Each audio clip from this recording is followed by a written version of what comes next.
Hi everyone, I'm Aurora Cosplay.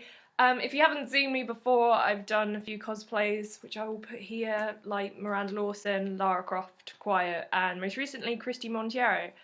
I've kind of set myself like a massive task of creating a whole suit of armour from Monster Hunter, mainly Zinogre Armour, which is like, the Zinogre is my favourite monster ever, because he's like a cool wrestling wolf kind of thing. That's what I think he is. So you can see sort of I started here. I've only sort of just decided this, even though I started working on it like last week, so obviously there's been progress since, but I've taken pictures, and so I'll put those in the video so you can see it. So yeah, I was just sort of doing a sort of update blog thing, updating you with all the shiz, and mainly so I can look back and like when I finished it, hopefully, and then look back and be like, oh, this is how we did it and how it started and everything. And yeah, so I'm a bit weird, sorry.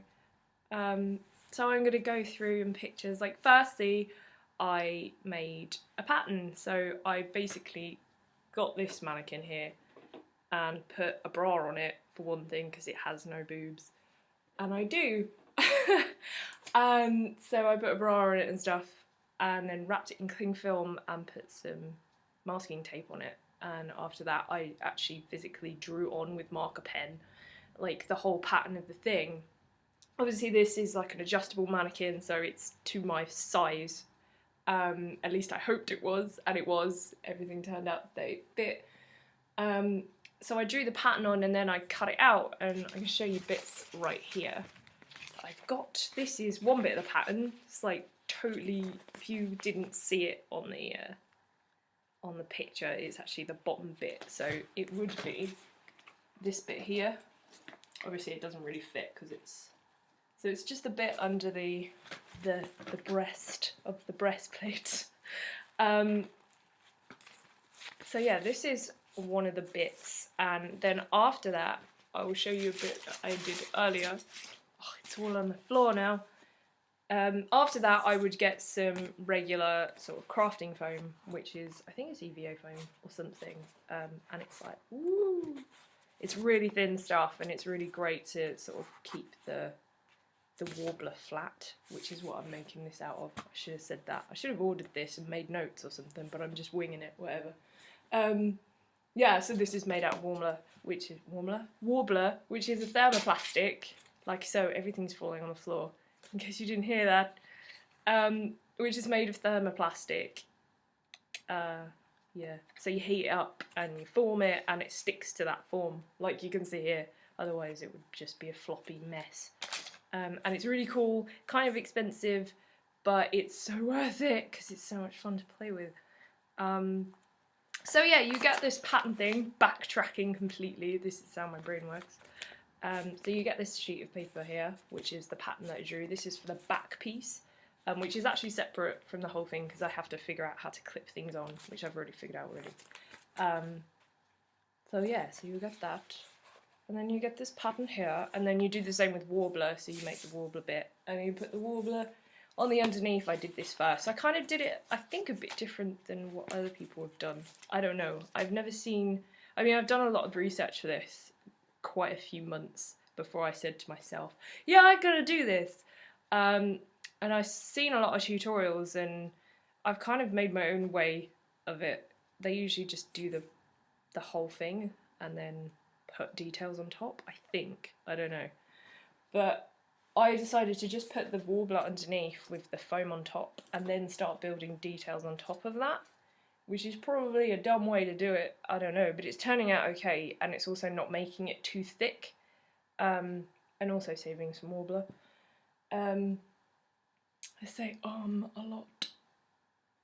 So yeah, this is what I've got so far.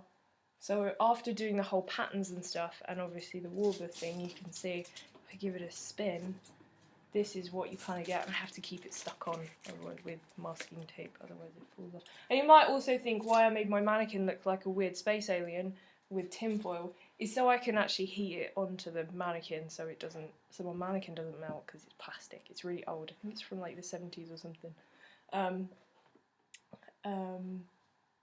So yeah, that's about it. That's what I've done so far. This is all the detailing that I've put in. You can see like this way up and it's all numbers. So I don't forget. So yeah, this is it. This is part of the breastplate. I just need to finish a load of the detail. All this is done.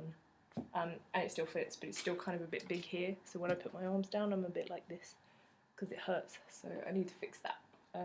This is kind of stuck on here because it has to. I forgot to do that yesterday.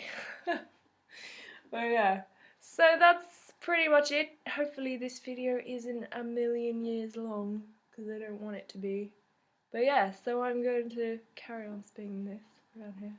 Anyway, so yeah, so hopefully I'll have the whole thing done by May, MCM, Comic Con Expo in London. I'm trying to take my time with this because I think if I rush it, it will just go rubbish, and I really want to do a good job with it because I really, really like Monster Hunter and I want to make the best cosplay I can for it. So yeah, that's about it really from me. Yeah, I have a whole bunch of other patterns that I could show you, but you can see it in the picture anyway. I also drew like all the detailed bits onto the pattern as well, just to kind of remind me what there is, and there's like constantly pictures all over my screen. It's not 100% accurate to the armour itself because it's really hard to see the armour because it's not very high resolution unless I pulled it up on the Wii U, but I'm a bit lazy. So I just took pictures off my 3DS. But I've also been looking at a lot of fan art. I think the fans like make just amazing artwork for it. So I'm incorporating a lot of the actual stuff that's on the armour and stuff that fans have done with it and all this other stuff. And there's also this badass figurine that I really, really want, that I'm also taking sort of inspiration from that as well. Yeah, so it's going to be interesting. I don't know how it's going to turn out, but it should be. I mean, I'm pretty chuffed with it. I've never used, well, I have used Warbler before. I did, what is it? What am I doing? I did Thingy's arm. Punish Snake's arm. That's it. I did Punish Snake's arm from Metal Gear Solid 5 for Chris Sock, and that was just this whole thing. We kind of worked on that together. And that was my first Warbler venture, so that sort of taught me a bit more about the material. Didn't really paint it all that well because we had to do it like a couple of days before Eurogamer. I think it was Eurogamer that you first wore it, and I was just like, oh god, I haven't done this, I should do it now. But yeah, so I'm really taking my time with this. If I don't have it, oh, it's just come off the tape. If I don't have it done by May, I'm not going to be disappointed. I'll probably, whenever I do have it done, I will prance in the forest and get my photographer friends to take pictures. Yeah, yeah, I know you're watching them. So yeah, that's about it from me. Hopefully see you soon with more video updates. Hopefully they won't be as long as this, but yeah. Oh my god, what am I doing? Yeah, I don't know what I'm doing, so hopefully the rest of it will turn out as good as the breastplate did. Bye! Just another note, if you want to follow my progress and stuff on the internets, then you can find me on Facebook, which is facebook.com/Aurora Cosplays, with an S at the end. And on Twitter, I'm at Aurora360. Console preferences for the win.